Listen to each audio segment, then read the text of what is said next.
Hey friends, it's Mary Giordano, and welcome to Unapologetically Wild. Every single day, you have a choice. You can stay where you are, or you can step into the possibility of something even greater. And I'm here to spark that flame within you and inspire you to show up, embrace the fear, and do the fucking thing.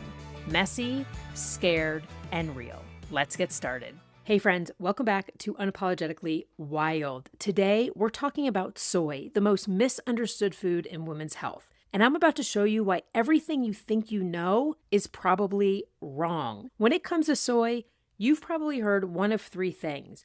Soy is a superfood that'll fix all your midlife problems. Soy is a hormone disruptor that'll wreck your thyroid and give you cancer.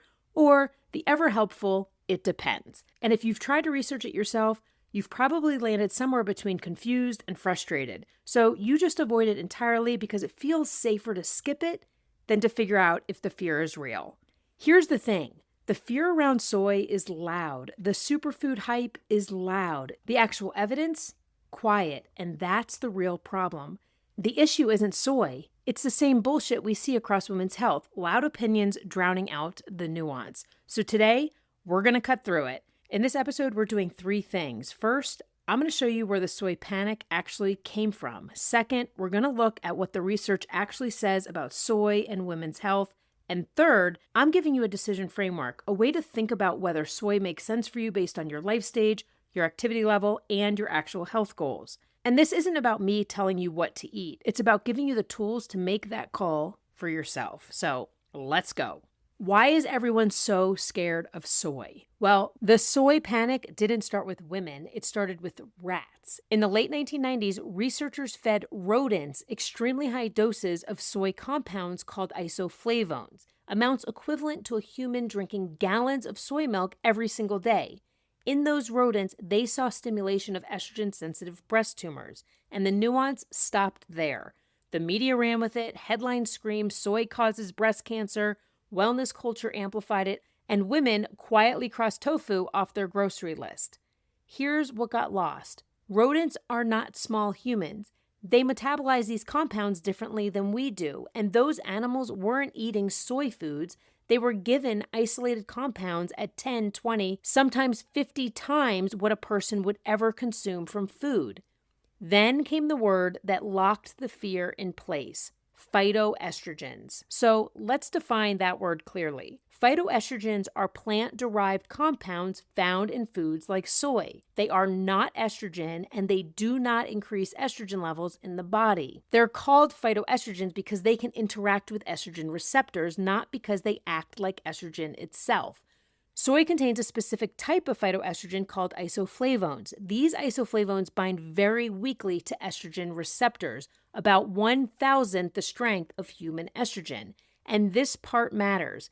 In many cases, they actually block stronger estrogen from binding rather than amplifying estrogenic activity. Think dimmer switch, not hormone surge. But once the word estrogen entered the conversation, the assumption stuck.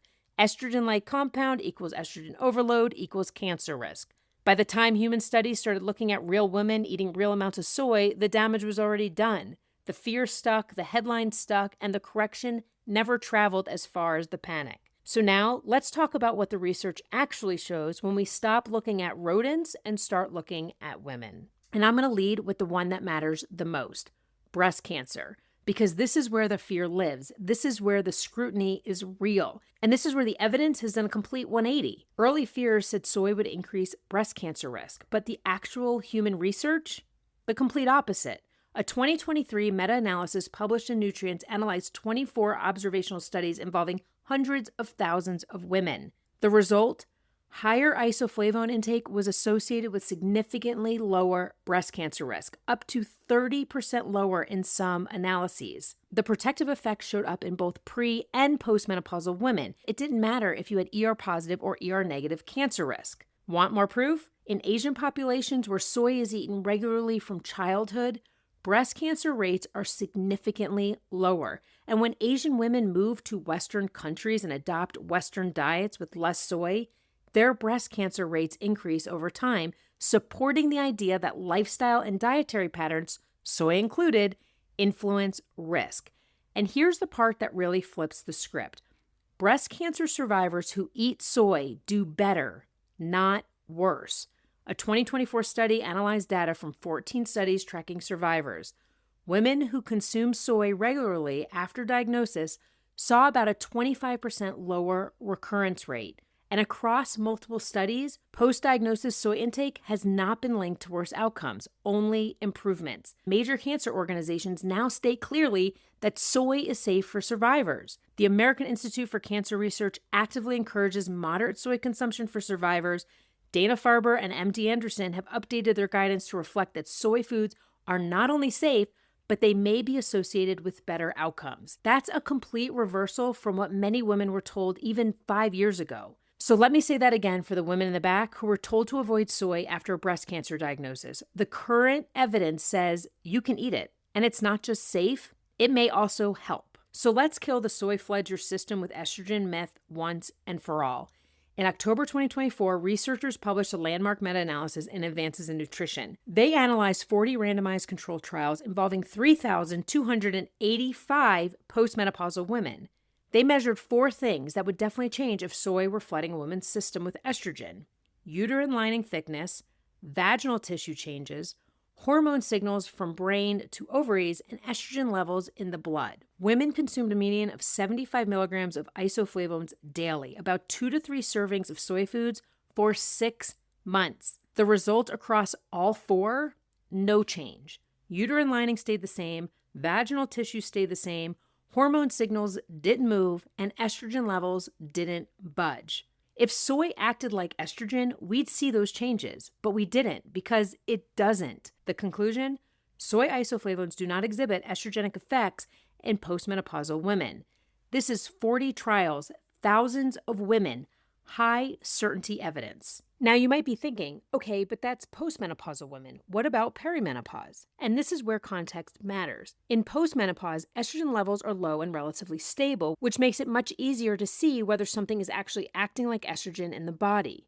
Perimenopause is different. Hormones are fluctuating wildly, sometimes high, sometimes crashing, and that variability makes it much harder to isolate the effect of any single compound. That doesn't mean soy suddenly becomes dangerous in perimenopause. It means its mild receptor activity isn't strong enough to control hormonal swings, and it doesn't behave like estrogen therapy in any phase. The long-term benefits still apply. The symptom control just isn't reliable here. Okay, so we've established that soy does not cause cancer and it does not flood your system with estrogen. That's the fear narrative dismantled. Now let's talk about what it actually does for midlife bodies. I want to start with protein and muscle because midlife muscle loss is one of the most under-discussed health issues in women. Older women need about 1.0 to 1.2 grams of protein per kilogram of body weight per day. That's roughly 70 to 84 grams of protein for 154-pound women. Most women aren't even close. Soy protein is complete. It contains all essential amino acids, and in head-to-head trials comparing soy to whey protein in women doing resistance training, muscle gains were equivalent. The protein amount matters, the source doesn't. Now, heart health. About 25 grams of soy protein per day has been shown to reduce LDL cholesterol by 3 to 6%. A 2020 analysis published in Circulation found that women who ate tofu at least once per week had an 18% lower risk of coronary heart disease compared to those who rarely ate it. That's significant, and that benefit was strongest in younger, postmenopausal women who were not on hormone replacement therapy. And finally, bone health. This one matters because bone loss accelerates fast after menopause. A 2020 meta-analysis of 52 randomized control trials found that soy isoflavones improved bone mineral density at the spine by 0.76% and at the hip by 0.22% compared to placebo. Those numbers might sound small, but they add up. Over years, that kind of preservation can mean the difference between fracturing a hip or not. The Shanghai Women's Health Study found that postmenopausal women who ate soy regularly had about a 30 to 35% lower risk of fractures overall. This protective effect was strongest in women who started eating soy within the first 10 years after menopause. Bone changes take time. You need at least 12 months of consistent intake to see measurable effects. And soy works best when combined with calcium and vitamin D. So all of that is long game health, muscle, heart, bone, things that matter over the years. But I want to talk about the question most women actually care about in the middle of all of this. Does soy help with menopause symptoms? The short answer is sometimes. Soy can modestly reduce hot flash frequency and severity. A 2012 meta-analysis of 36 clinical trials found that soy reduced hot flash frequency by about 20% and severity by about 26% compared to placebo. But, and this part matters, the effect is modest, slow, and highly variable. Improvements tend to be gradual. We're talking months, not weeks. And the strongest effects show up with a consistent long-term intake, not occasional use. Soy tends to be less effective during perimenopause when hormones are swinging unpredictably. A 2025 systematic review looked specifically at soy for perimenopausal symptoms and found no significant improvement in hot flashes or night sweats. Headache and mood symptoms showed some improvement, but the core menopause-related symptoms did not. And that makes sense. In the chaotic hormonal environment of perimenopause, soy's mild estrogenic activity simply isn't strong enough to stabilize those fluctuations. It tends to work better after menopause when estrogen levels are low but stable. That's why experiences vary so much. Some women notice meaningful relief, others feel nothing at all. And surprisingly, a big part of that comes down to gut bacteria, which we're going to talk about next. So here's the bottom line. Soy is not a replacement for hormone therapy. Instead, it's an option for women with mild to moderate symptoms or for women who can't or don't want to use hormones. And this is where the conversation usually gets confusing because two women can eat the same amount of soy and have completely different experiences. That difference comes down to individual biology. Your gut bacteria play a major role in how your body responds to soy, and not everyone's gut is set up the same way. About 30 to 50% of people have a specific gut bacteria that can convert soy isoflavones into a more biologically active compound called equal. If you're in that group, you're more likely to notice effects from soy, better hot flash relief, stronger improvements in bone density, and more meaningful cholesterol reductions. If you're not an equal producer, you still get the benefits of soy as a high-quality protein along with some cardiovascular and bone support, but the hormone-related effects tend to be minimal. And this pattern shows up clearly across all populations. Asian populations have higher rates of equal production, often 50% or more, likely because soy has been part of the diet since early life. That long-term exposure helps shape which bacteria thrive in the gut. In Western populations, equal production is closer to 30%. Can this change over time? Possibly. Consistent soy intake may encourage the growth of equal-producing bacteria, but we don't have guarantees here, only potential. And this is an important reframe. If you eat soy consistently for a few months and your hot flashes don't improve, it doesn't mean soy is useless. It may simply mean your gut doesn't convert it into the more active form. You're still getting protein, you're still getting cardiovascular and bone benefits. And this is exactly why blanket statements like soy works or soy doesn't work are meaningless. Your biology is not your friend's biology. So instead of debating whether soy is good or bad, I'm going to give you a simple framework to help you decide if it makes sense for you. Start with where you are in your life cycle because timing matters more than people realize. If you're in early postmenopause, roughly the first 5 to 10 years after your final period, this is the most relevant window. Bone loss accelerates here. Cardiovascular risk shifts quickly. This is where the evidence for soy's benefits on bone density and heart health is strongest.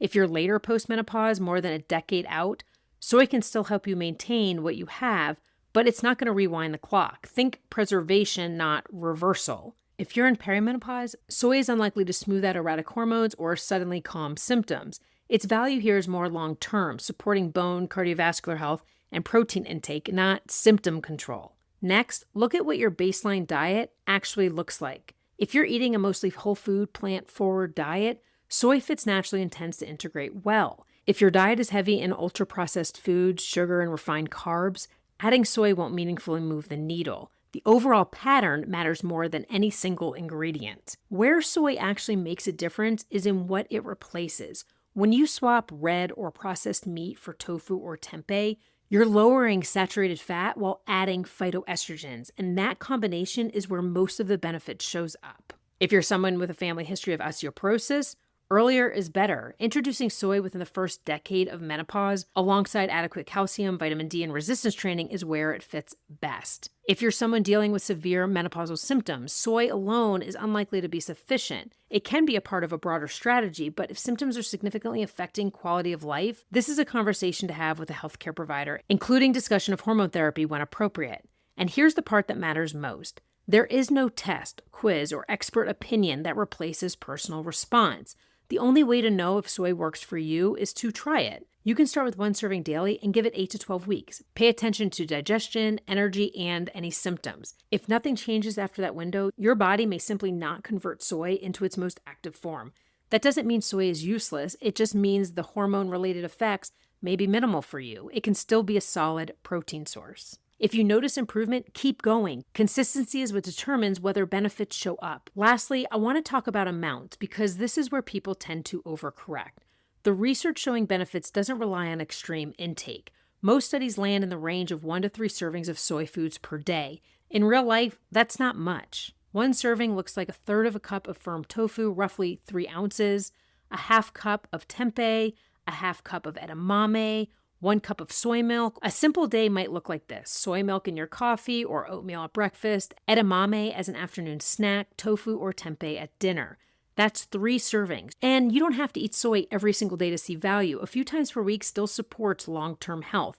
But if you're using soy intentionally for bone protection or menopause support, the research shows that daily intake tends to be more effective. And food form matters here. Whole soy foods are where the evidence lives: tofu, tempeh, edamame, miso, and soy milk.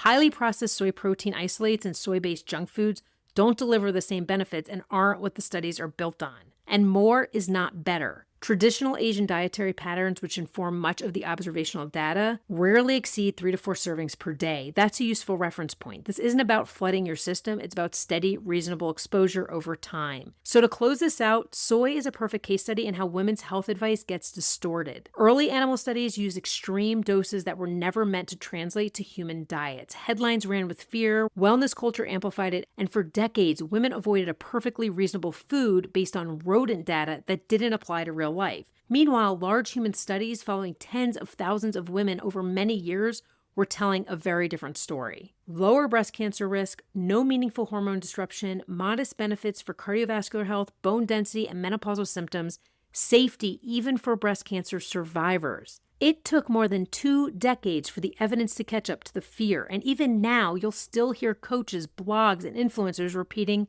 the same outdated warnings. This is the real lesson. You have to question extremes. You have to ask where the evidence actually comes from. Soy isn't magic. It's also not dangerous. It's a high-quality plant protein with modest, evidence-supported benefits when used intelligently. Whether it makes sense for you depends on your life stage, your activity level, your overall diet, your health history, and most importantly, how your body responds. You don't need permission to make informed choices about your body. You need evidence, and now you have it. All of the studies and citations discussed in this episode are linked in the show notes if you want to review them yourself. If this episode helped you think more clearly about soy or about health advice in general, share it with another woman who needs it. If you're tired of oversimplified health advice, you're in the right place. One last note, I'm not a doctor or dietitian. This episode is educational and based on peer-reviewed research, not medical advice. If you have specific health conditions or concerns, talk with your healthcare provider. Thanks for tuning in today. If this episode hit home, subscribe and share it with a friend because together we can bring more women into this wild, unapologetic space. Remember, waiting until you feel ready is the fastest way to nowhere. So show up, embrace the fear, and do the fucking thing. And don't forget to subscribe to my Unapologetically Wild Chronicles. The link's in the show notes. Until next time, stay wild.